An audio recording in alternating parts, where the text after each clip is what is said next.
Hello दोस्तों, स्वागत है आपका हमारी यूट्यूब चैनल केटी क्लासेस में। आज हम आपको बताएंगे कक्षा 10 का पहला चैप्टर वास्तविक संख्याएं। वास्तविक संख्याओं को आज हम एकदम बेसिक लेवल से जानेंगे और यदि आप वीडियो को लास्ट तक देखेंगे तो आपको वास्तविक संख्या में कोई डाउट नहीं रह जाएगा। ये कक्षा 10 एनसीईआरटी की बुक का पहला चैप्टर है वास्तविक संख्याएँ। वास्तविक संख्याओं को पढ़ने से पहले हमें कुछ चीज़ों को जानना होगा जिससे हम इस अध्याय के सभी प्रश्नों को कर पाएंगे। इसके लिए आइए हम आपको आगे ले चलते हैं और बताते हैं कि क्या जानना होगा। तो पहला है प्राकृतिक संख्याएं। हमको सबसे पहले जानना होगा कि प्राकृतिक संख्या कहते किसे हैं। तो जो प्राकृतिक संख्या होती है उसे हम एक से लेकर अनंत तक की सभी संख्याओं को प्राकृतिक संख्या कहते हैं। प्राकृतिक संख्या का मतलब नेचुरल नंबर, और नेचुरल नंबर कहते किसे हैं? एक से लेकर अनंत तक। ये जो चिन्ह होता है ये इनफाइनाइट का चिन्ह होता है।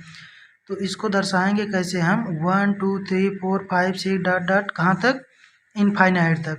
तो इसको कहते हैं प्राकृतिक संख्या। प्राकृतिक संख्या के बाद हम जानेंगे कि पूर्ण संख्या। प्राकृतिक संख्या के बाद हम जानेंगे कि पूर्ण संख्या। ये सब संख्याओं के प्रकार हैं, ये जानना जरूरी है आपके लिए।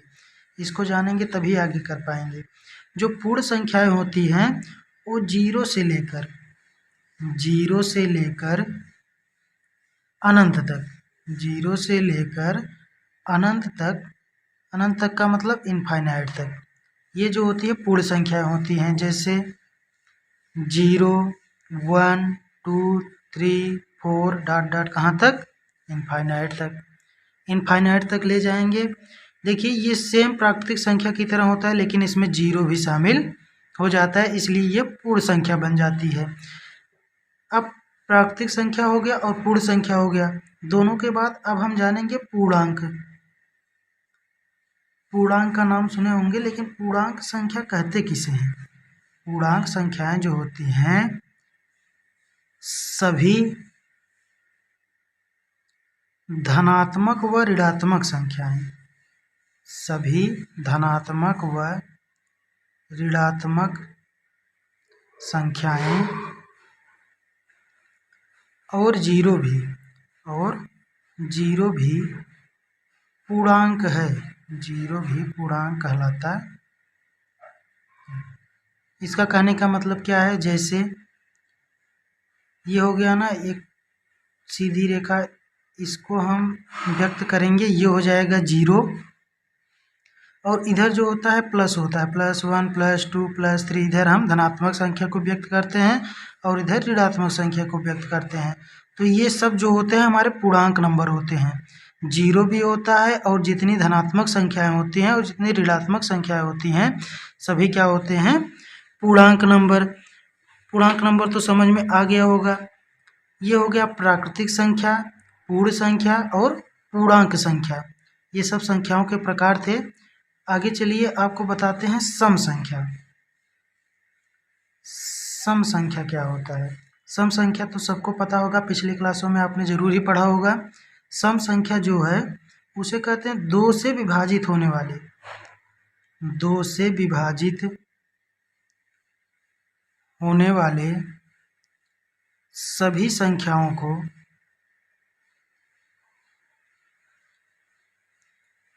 सम संख्या कहते हैं। सम संख्या कहते हैं। एकदम बेसिक लेवल से आपको पढ़ा रहे हैं। देखिए, दो से विभाजित होने वाले सभी संख्याओं को सम संख्या कहते हैं। जैसे यदि संख्याएं दे दिए जाए 4 5 6 8 9 आदि ऐसे संख्याएं दे दिए जाए तो हम क्या करेंगे? देखेंगे कि इसमें से कौन सा दो से विभाजित है। दो से विभाजित करेंगे तो ये कट जाएगा, 2 दूनी 4, ये तो विभाजित हो गया, मतलब कि ये सम संख्या होगा। ये 2 से नहीं कटेगा, मतलब ये सम संख्या नहीं है। ये 2 से कट गया, ये सम संख्या है। 8 भी 2 से कट जाएगा, ये सम संख्या, लेकिन 9 2 से नहीं कटेगा तो ये सम संख्या नहीं है। इसका मतलब जितने भी 2 से कटने वाले संख्याएं हैं सभी क्या होंगी? सम संख्याएं। जैसे 4 6 8 10, ये 2 भी होगा, 12 14 16, ऐसे ऐसे जो 2 से कटने वाली संख्याएं होंगी वे सभी सम संख्या होंगी। सम संख्या के बाद आइए देखते हैं विषम संख्या। सम संख्या के बाद विषम संख्या। जब सम संख्या समझ में आ गई तो विषम भी आ जाएगा। विषम का मतलब है कि जो संख्याएं 2 से विभाजित ना हो, 2 से विभाजित न होने वाली सभी संख्याएं विषम संख्या कहलाती हैं। विषम संख्या कहलाती है। क्या हो गया इसका डेफिनेशन? 2 से विभाजित न होने वाली। सम संख्या में क्या था? 2 से विभाजित होने वाली। और विषम संख्या में क्या है? 2 से विभाजित न होने वाली सभी संख्याएं विषम संख्याएं कहलाती हैं। जैसे 2 से विभाजित न होने वाली कौन सी संख्या है? 1, 3, 5, 7, 9, 11 आदि। ये सब जो संख्याएं हैं वो सब संख्याएं विषम संख्याएं हैं, क्योंकि ये 2 से विभाजित नहीं होगी। तो देख लीजिए एक बार फिर से, सम संख्या वो है जो 2 से विभाजित हो जाए, और विषम संख्या वो है जो 2 से विभाजित ना हो। इसके आगे आइए, चलिए फिर देखते हैं कुछ बेसिक चीज़ें। ये होती है भाज्य संख्या। अब आइए देखते हैं यहाँ से, ये आपको जरूरी है, भाज्य संख्या और अभाज्य संख्या। भाज्य संख्याएं वे संख्याएं होती हैं जो संख्याएं किसी न किसी संख्या से विभाजित हो जाएं। क्या हो जाएं? विभाजित हो जाएं, तथा जिनके 2 से अधिक गुणनखंड हों। 2 से अधिक गुणनखंड हों, ये बात बहुत इम्पोर्टेंट है। जिसके 2 से अधिक गुणनखंड हो वे संख्याएं भाज्य संख्याएं कहलाती हैं। भाज्य संख्याएं कहलाती हैं। क्या हो गया डेफिनेशन? जो संख्याएं किसी न किसी संख्या से विभाजित हो जाए तथा जिनके 2 से अधिक गुणनखंड हो वे सभी संख्याएं भाज्य संख्याएं कहलाती हैं। जैसे आइए हम कुछ संख्याओं को लेकर देखते हैं। जैसे ये 4 हो गया। 4 क्या है? 2 से कट जाएगा, ये 2 से ना। तो 4 का हम यदि गुणनखंड निकालेंगे तो 2 दूनी 4, 2 एक कन्ने में 2। एक तो हर संख्या के गुणनखंड में होता है। यदि हम 4 का गुणनखंड करें तो 1 गुणे 2 गुणे 2, कितने गुणनखंड हो गए? 1, 2, 3, मतलब कि 2 से अधिक गुणनखंड हो गए। तो ये संख्या क्या हो गई? भाज्य संख्या है। आइए देखते हैं, ऐसे एक दिया है 18, ये देखेंगे कि भाज्य संख्या है कि अभाज्य संख्या। तो 18 का गुणनखंड निकालेंगे, 2 9 18, 3 त्रिक 9, 3 एक कन्ने में 3, क्या हो गया? 2 गुणे 3 गुणे 3, और एक तो सभी में रहता है, तो 1 2 3 4, 2 से अधिक गुणनखंड हो गए। तो ये कौन सी संख्या हो गई? भाज्य संख्या। भाज्य संख्या तक हो गया। आइए अब आपको बताते हैं अभाज्य संख्या। ये अभाज्य संख्या का डिफिनीशन क्या होता है? वे संख्याएं जो 1 से कटें और केवल स्वयं से ही विभाजित हो, स्वयं से ही विभाजित हो, उसे अभाज्य संख्या कहते हैं। उसे अभाज्य संख्या कहते हैं। और अभाज्य संख्याओं की केवल और केवल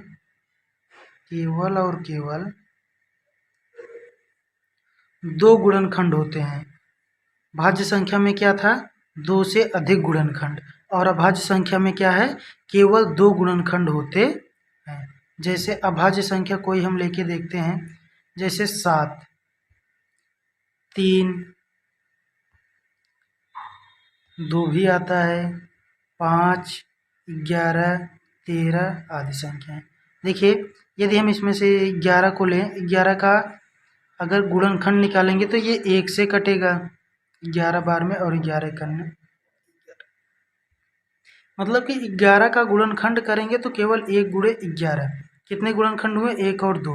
इससे ज़्यादा हम इसका गुणनखंड कर ही नहीं सकते हैं, इसलिए क्या हो गया? अभाज्य संख्याएं। एक बार फिर से देखिए, वे संख्याएं जो केवल 1 से और स्वयं से ही कटें और जिनका केवल और केवल 2 गुणनखंड हो, वही क्या होते हैं? अभाज्य संख्याएं।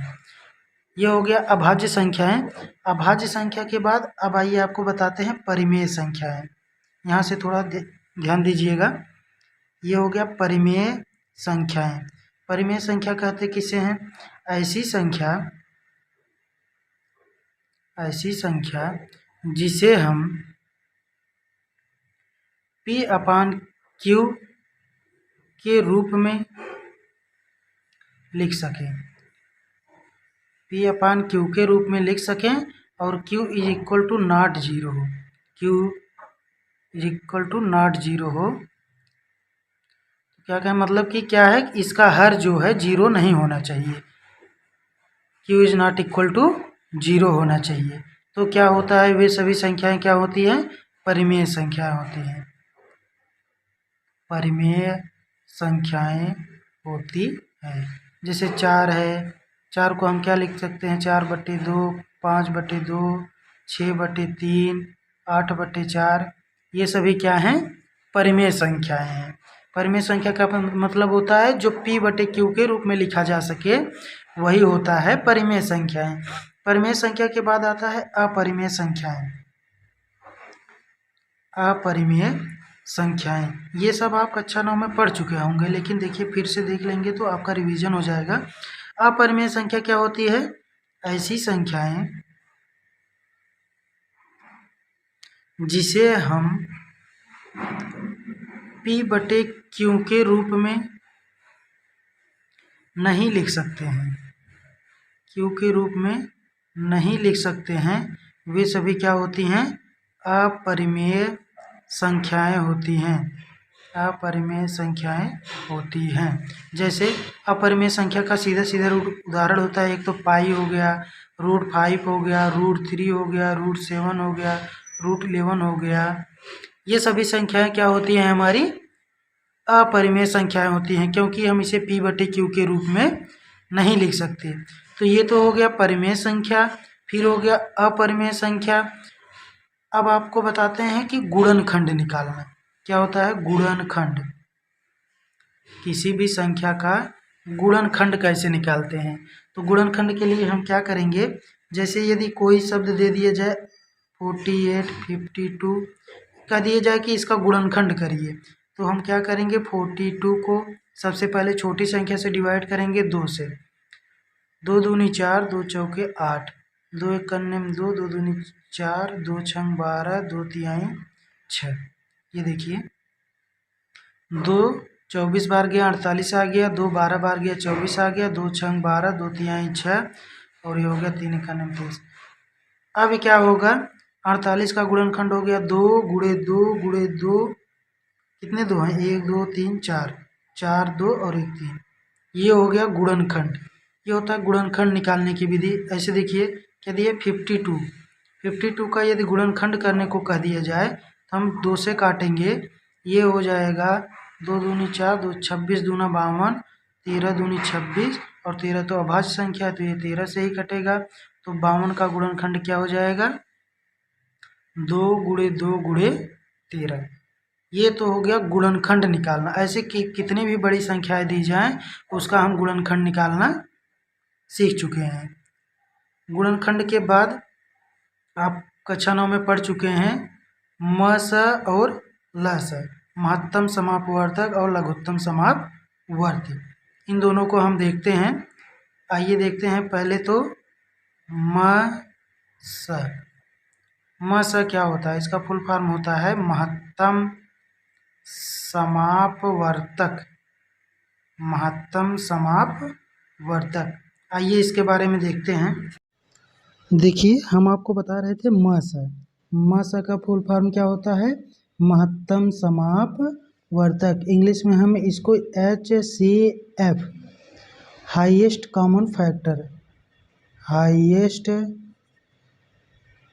कॉमन फैक्टर के नाम से जानते हैं। और पहले चैप्टर में आपको HCF के नाम से ही दिया गया है। क्या दिया गया है कि HCF कहते किसे हैं? पहले तो इसकी परिभाषा लिख लेते हैं हम। परिभाषा क्या होती है कि वह बड़ी से बड़ी संख्या, वह बड़ी से बड़ी संख्या जो दी गई संख्याओं को जो दी गई संख्याओं को पूरा पूरा विभाजित कर दे। वह बड़ी से बड़ी संख्या जो दी गई संख्याओं को पूरा पूरा विभाजित कर दे, वह संख्या दी गई संख्या की मास HCF क्या कहलाती है? HCF कहलाती है। जैसे देखेंगे हम आगे। जैसे देखिए, ये क्या निकाल रहे थे हम लोग?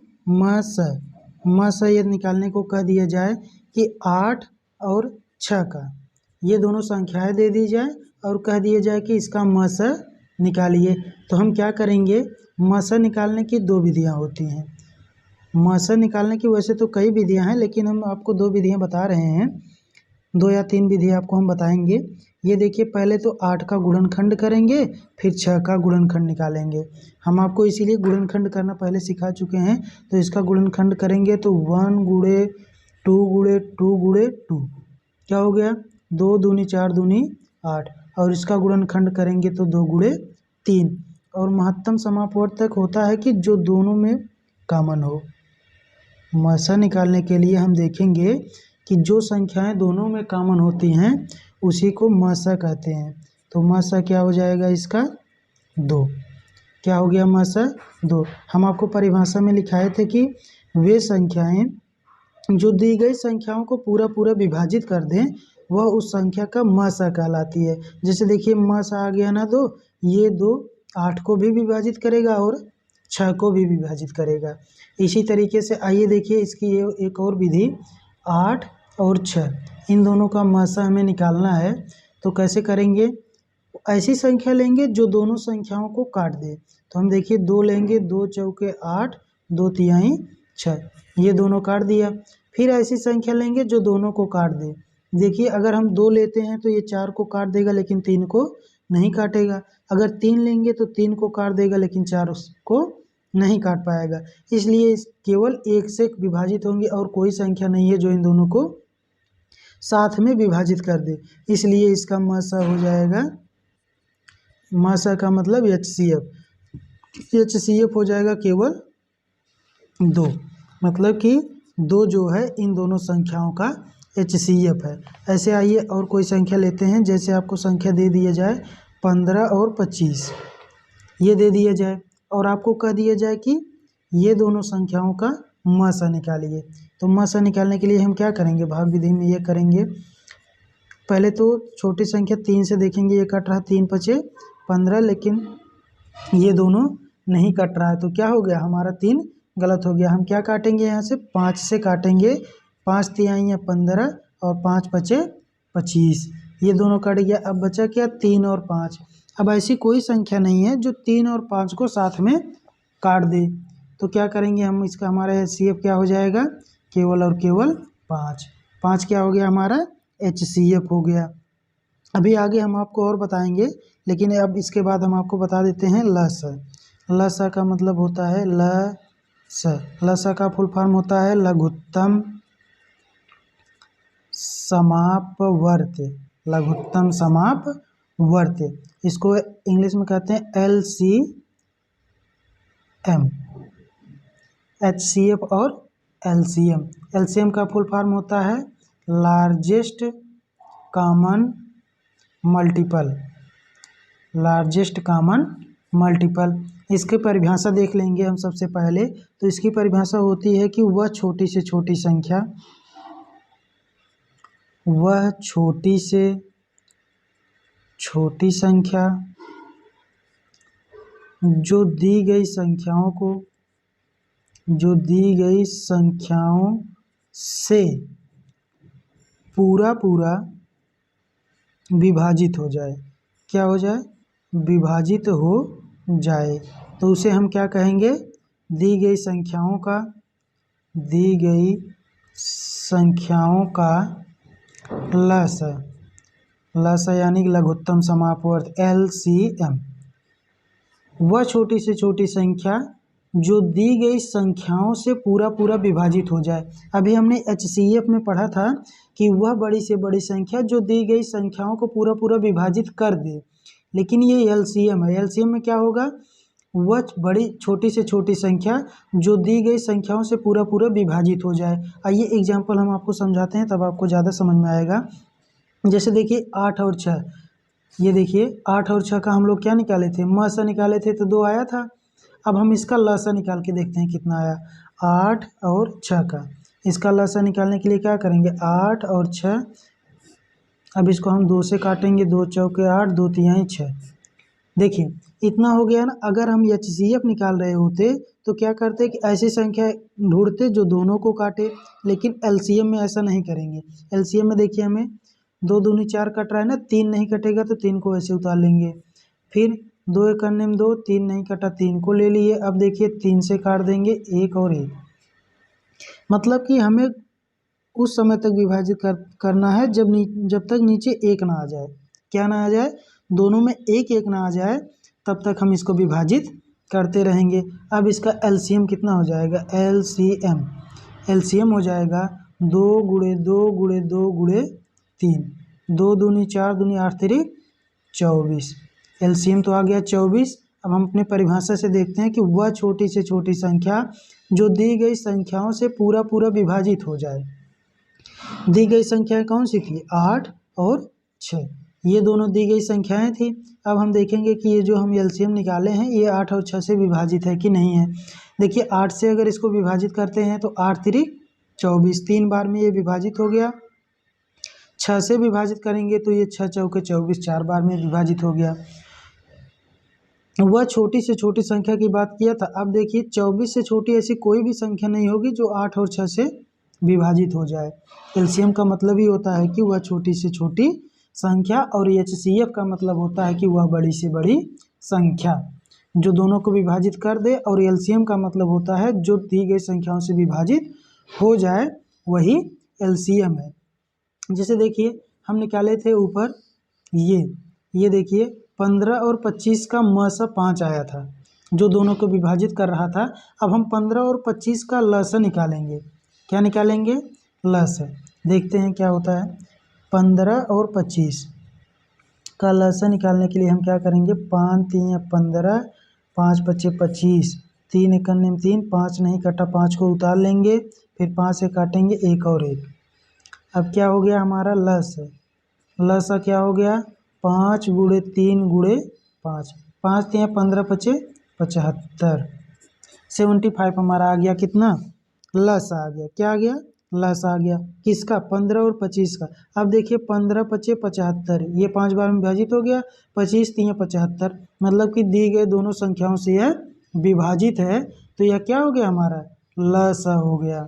तो हमारा म सा भी कंप्लीट हो गया और ल सा भी कंप्लीट हो गया। अब आइए आपको आगे ले चलते हैं। देखिए यहाँ से आपका चैप्टर शुरू होता है। क्या है आपके पहले चैप्टर में, यूक्लिड विभाजन एल्गोरिथम। ये इसके पहले हम जो बता रहे थे आपको सब बेसिक चीज़ें था, उसका प्रयोग इसी में होगा। देखिए पहला चैप्टर क्या है, यूक्लिड विभाजन एल्गोरिथम। पहले इसको समझेंगे, फिर आगे क्या दिया है इसको देखेंगे। पहले देखेंगे कि यूक्लिड विभाजन है क्या। हम आप पहले इससे जानते होंगे कि जैसे ये 25 दिया है और इसको हम 5 से डिवाइड करना है, तो 5 पचे 25 कट गया। ये तो क्या है, विभाजन की साधारण प्रक्रिया। क्या है ये, विभाजन की साधारण प्रक्रिया, और इसी को हम कहते हैं यूक्लिड विभाजन। क्या है ये, यूक्लिड विभाजन। और एल्गोरिथम अलग चीज़ है। एल्गोरिथम क्या है कि किसी भी सुपरिभाषित चरण की एक श्रृंखला। क्या है एल्गोरिथम, पहले देखिए एल्गोरिथम क्या होता है। एल्गोरिथम की यदि परिभाषा किया जाए तो एक सुपरिभाषित चरणों की श्रृंखला, सुपरिभाषित चरणों की श्रृंखला, जिससे हम किसी भी सवाल को हल करते हैं, वही क्या होता है, एल्गोरिथम।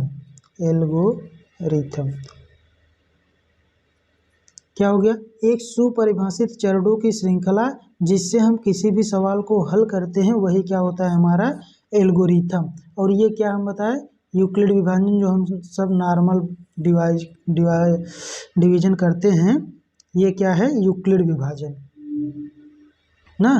तो ये साधारण भाग जो था यूक्लिड विभाजन हो गया। यूक्लिड विभाजन के बाद हम आपको एल्गोरिथम भी बता दिए। अब यूक्लिड विभाजन एल्गोरिथम को समझेंगे। इसका प्रयोग आपके पहले चैप्टर में दिया है। क्या दिया है पहले चैप्टर का मतलब म स और ल स आपको हम पहले ही बता चुके हैं। म स निकालना, म स निकालना आपको दिया है किससे, यूक्लिड विभाजन एल्गोरिथम से। इससे पहले आप लोग एक और चीज़ जान जाइए कि यूक्लिड विभाजन प्रमेय, क्या यूक्लिड विभाजन प्रमेय, यूक्लिड विभाजन प्रमेय, यूक्लिड विभाजन प्रमेय को जानेंगे क्या होता है। देखिए ये हम आपको साधारण भाग बता रहे थे ना, ऐसे ही यहाँ पे एक और करके दिखाते हैं। ये 8 2 चौके 8, ये क्या हो गया, एक साधारण सा भाग हो गया। इसमें हम क्या कहते थे, इसको कहते थे भाजक, इसको कहते थे भाज्य, और इसको कहते थे भागफल, और यहाँ पे जो बचता था उसे कहते थे शेषफल ना। तो इसका क्या होता था कि भाज्य बराबर भाजक गुणे भागफल प्लस क्या होता था शेषफल। देखिए भाज्य बराबर भाजक गुणे भागफल प्लस शेषफल। अब भाज्य क्या है इसमें हमारा 8 है, भागफल क्या है 4 है, भाजक क्या है 2 है, भाजक 2 है और भागफल कितना है 4 है, प्लस शेषफल 0 है। अब देखिए हम करेंगे, ये तो 8 और 4 दूनी 8, 0 को जोड़ेंगे कुछ नहीं। ये मतलब हम पहले से ही जानते थे। क्या करते थे, इससे हम भाग के उत्तर की जांच करते थे। भाग के उत्तर की जांच हम इस नियम से करते थे। यही क्या है ना कि यूक्लिड विभाजन प्रमेय है। इसी को क्या कह दिया गया है, यूक्लिड विभाजन प्रमेय। यूक्लिड विभाजन प्रमेय क्या दिया है कि ए बराबर बी क्यू प्लस आर। ए जहाँ पे भाज्य है, बी क्या है भाजक है, क्यू क्या है भागफल है, और आर क्या है शेषफल है।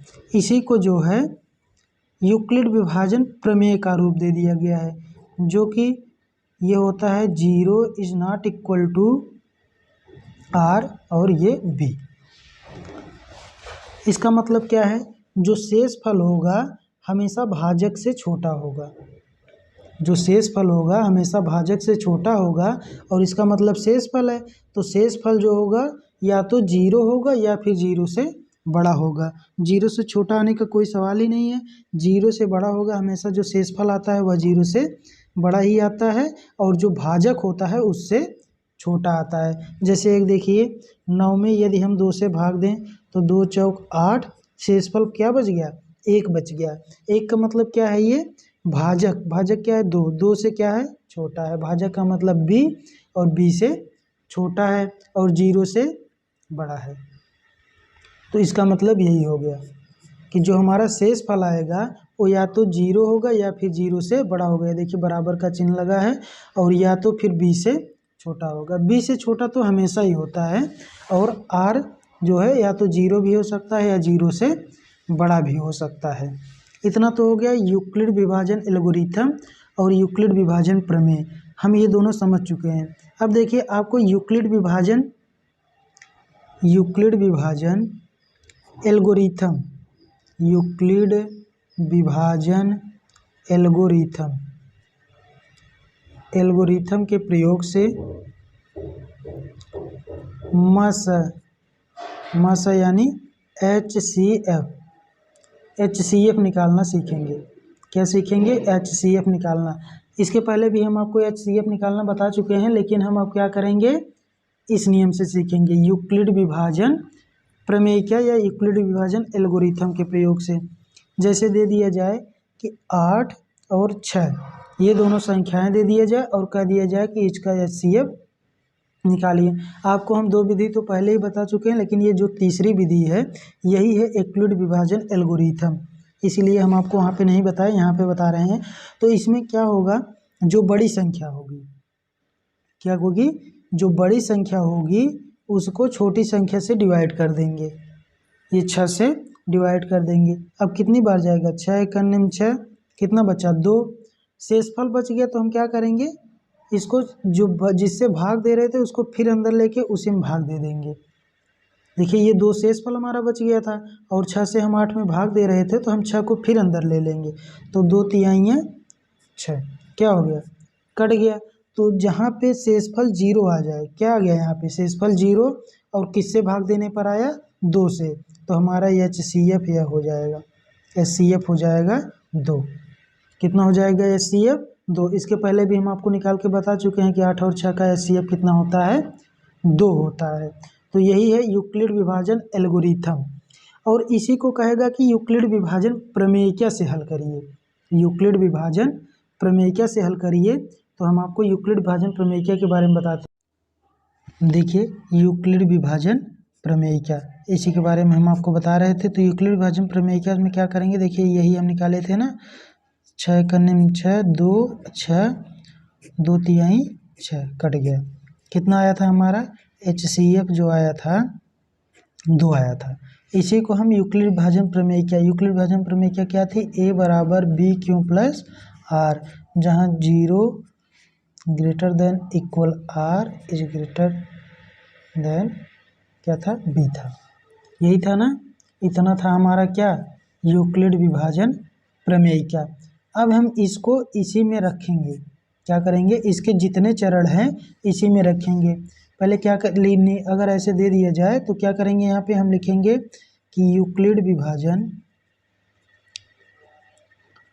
प्रमेयिका से, यूक्लिड विभाजन प्रमेयिका से चरण नंबर 1, चरण नंबर 1 में क्या था हमारा, इसको कहते हैं A, ये आपको पता होगा। देखिए इसको कहते हैं A और इसको कहते हैं B, इसको कहते हैं Q और इसको जो नीचे शेषफल बचता है इसको कहते हैं R।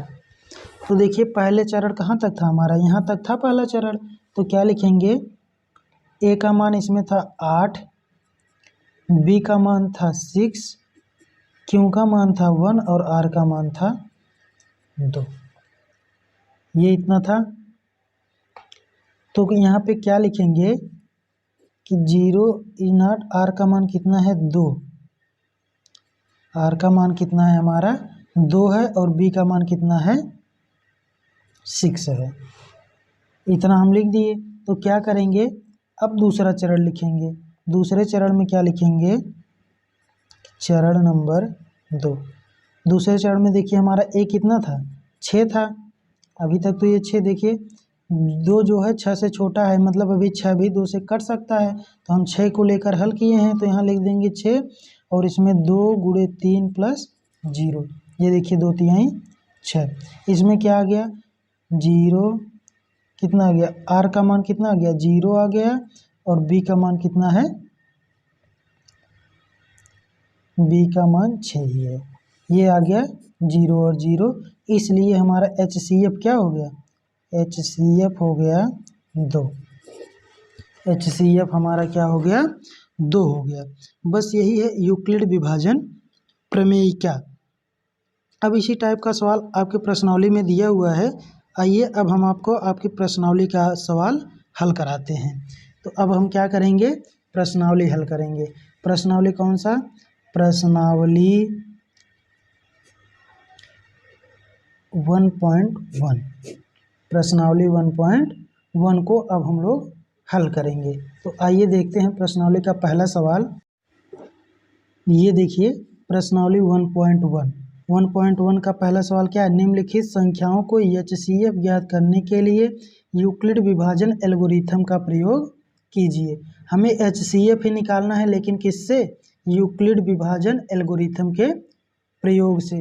कौन कौन सी संख्या है यहाँ पे देखिए, 135 और 225। तो आइए हम देखते हैं पहला सवाल क्या है, 135 और 225, इसी का हमें क्या निकालना है, HCF निकालना है। और किस विधि से, यूक्लिड विभाजन एल्गोरिथम से। तो क्या करेंगे, बड़ी संख्या में सबसे पहले तो छोटी संख्या से भाग देंगे। देखिए कितनी बार जाएगा, एक बार 135। 5 में से 5 जाएगा 0, 12 में से 3 जाएगा 9 और 1 में से 1 जाएगा, कुछ नहीं बचेगा। अब फिर क्या करेंगे, 135 में भाग देंगे 90 से। तो 90 कितनी बार जाएगा, एक ही बार फिर जाएगा। ये 90 हो गया 5 और ये 45 बच गया। फिर 90 में भाग दे देंगे क्योंकि शेषफल नहीं बचना चाहिए, तभी हम मात्रा ज्ञात कर पाएंगे। 45 दूना 90। ये देखिए शेषफल हमारा 0 आ गया। तो हमारा HCF क्या हो गया, HCF हो गया 45। HCF यही वाला हो गया, जिससे शेषफल 0 आता है वही हमारा क्या हो जाता है, HCF होता है। अब हम नीचे यहाँ पे लिखेंगे कि यूक्लिड विभाजन प्रमेय कैसे, यूक्लिड विभाजन प्रमेय से। यूक्लिड विभाजन प्रमेय क्या था, A बराबर BQ प्लस R 0RB। देखिए ये आपको याद होना चाहिए, ये जो है यूक्लिड विभाजन प्रमेय का, इसको आप लोग रट लीजिए। इसको क्या है, याद होना चाहिए कि यूक्लिड विभाजन प्रमेय क्या होता है कि A बराबर BQ प्लस R होता है। अब देखिए हम आपको पहले बताए हैं कि इसमें चरण लिखते हैं। चरण पहला क्या है, पहला चरण क्या था हमारा, A का मान क्या था 225 और B का मान था 135, Q का मान था 1 और R का मान था 90। ये 90 था तो यहाँ पे हम लिख देंगे 0। R का मान क्या है, यहाँ पे 90 है, जो B मतलब 135 से छोटा है। तो हम क्या करेंगे, 135 भी अब 90 से विभाजित करेंगे, इसलिए हम यहाँ पे लिखेंगे चरण नंबर 2। पुनः एल्गोरिथम का प्रयोग करके हम चरण नंबर 2 लिखेंगे। तो चरण नंबर 2 यहाँ पे देखिए 90 से 135 को विभाजित किए हैं, तो ये हो जाएगा A का मान 135, B का मान क्या हो जाएगा 90 और Q का मान 1। फिर देखिए R का मान आ गया 45। अब फिर यहाँ पे हम लिखेंगे 0, ये क्या है R का मान क्या है 45 है और B का मान कितना है 90 है। अभी भी देखिए ये क्या है, 90 बड़ा है और 45 छोटा है। तो हम क्या करेंगे, 90 को भी 45 से विभाजित करेंगे। यहाँ बगल में देखिए फिर लिखेंगे चरण नंबर 3। चरण नंबर 3, चरण नंबर 3 में ये देखिए हम लोग क्या किए हैं, A का मान यहाँ पे 90 है, B का मान क्या है 45 है, Q का मान 2 है, 2 रख दिए और R का मान क्या है 0 है। हमें R का मान 0 ही तो लाना था, जहाँ पर R का मान 0 आ जाएगा वही हमारा HCF हो जाएगा। तो अब हम यहाँ पे क्या लिखेंगे 0 0 और ये हो गया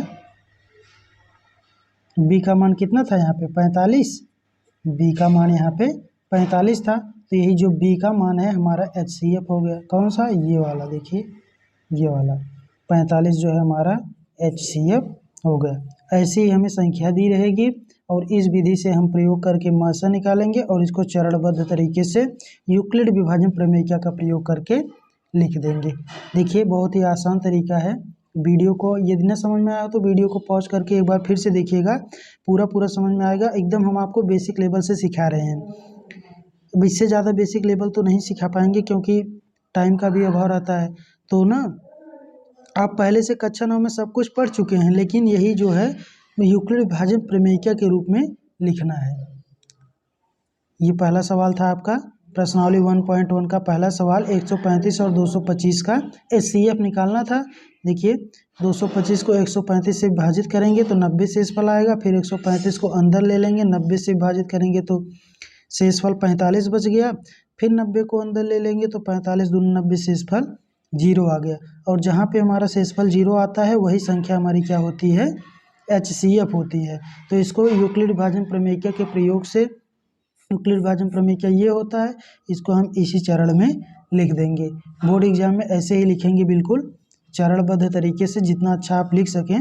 चरण 1, चरण 2, चरण 3, अभी कई चरण यहाँ पे आ सकते हैं। बड़ा सवाल होगा तो उसके कई चरण आएंगे, तो ये जो होगा चरण वाइज हम लिख देंगे। और ये हमारा देखिए आंसर आ गया 45। ये हो गया यूक्लिड विभाजन प्रमेयिका। और यदि आप चैनल पे नए हैं तो चैनल को एकदम पहली बार में सब्सक्राइब कर लीजिए, लाइक कर दीजिए वीडियो को यदि अच्छा लगा हो तो, और अपने दोस्तों के बीच शेयर कर दीजिए। और बाकी अगले वीडियो में हम आपको प्रश्नावली 1.1 का पूरा सवाल हल कराएंगे। कितने सवाल हैं? 1 2 3 4 5 5 सवाल हैं। हम प्रश्नावली 1.1 के पाँचों सवाल अगले वीडियो में आपको हल कराएंगे। तब तक के लिए धन्यवाद।